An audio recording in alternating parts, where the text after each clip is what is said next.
هم شروع دی دې سره سره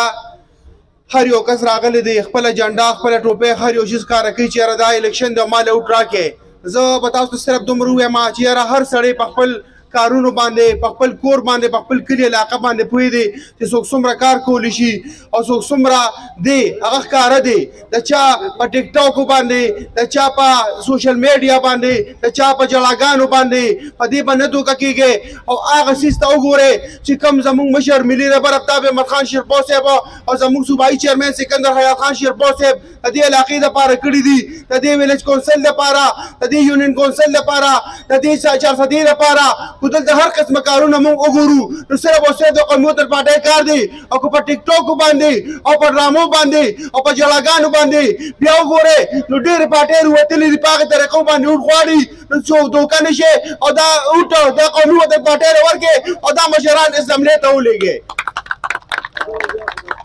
ملګرو دلته د نیر نه هغه وخته هم خلک ولاړ دي څوک د پښتنو په نوم باندې راوتلي دي څوک وایي یاره دا زما د قام خبره ده څوک وایي یاره تبدیلي راولو څوک وایي یاره کسانۍ خبرې پکې کوي نو زه ورته دا خبره کومه چې زما مشر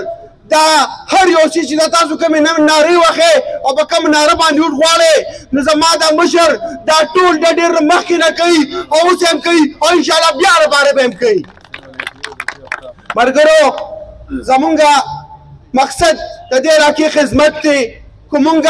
که په دې نیرونو باندې کارونه وګورئ که دې پلونو ته وګورئ که دې کالجونو ته وګورئ که دې روډونو ته وګورئ او که دې هسپتالونو ته وګورئ که دې سوی ګیس ته وګورئ که دې بجلۍ ته وګورئ که دې ستنو تارونو ته وګورئ تاسو ووایئ دا مشران ناست دي دا 10 کاله دې نایغ لا چې کم دا خلک وو دا کم لا سلیکټډ خلک وو دا کم چې په چترۍ باندې راغلي خلک وو دلته ایم پي اے جوړ کړی دلته ایم این اے جوړ کړی تاسو ما ته ووایئ چې نن هغه یو په جیل کې دی دلته دا خلک وایي چې یاره مونږ راوځو او بیا به دا سوچ بدلو بیا خلکو له دوکې ورکوي نو آیا دا 10 کاله چې تاسو دا صوبه تباه برباد کړه او دا دیوال یې کړه نو دا را روان 10 کاله دا خلکو خو نن د خپل کورونو مالکان دي زما مشرانو ډېرې ډېرې قربانۍ ورکړي دي ایات خان شهید وګورئ زمونږ آفتاب خان په دې کې ډېرې خلې زلې کړي دي زمونږ پارټۍ مشرانو په دې کې ډېرې منډې تنډې کړي دي نو که دا نن د خپل کوټې مالک دی او خپل دوکان ته ځي خپل رزق ګټي نو تاسو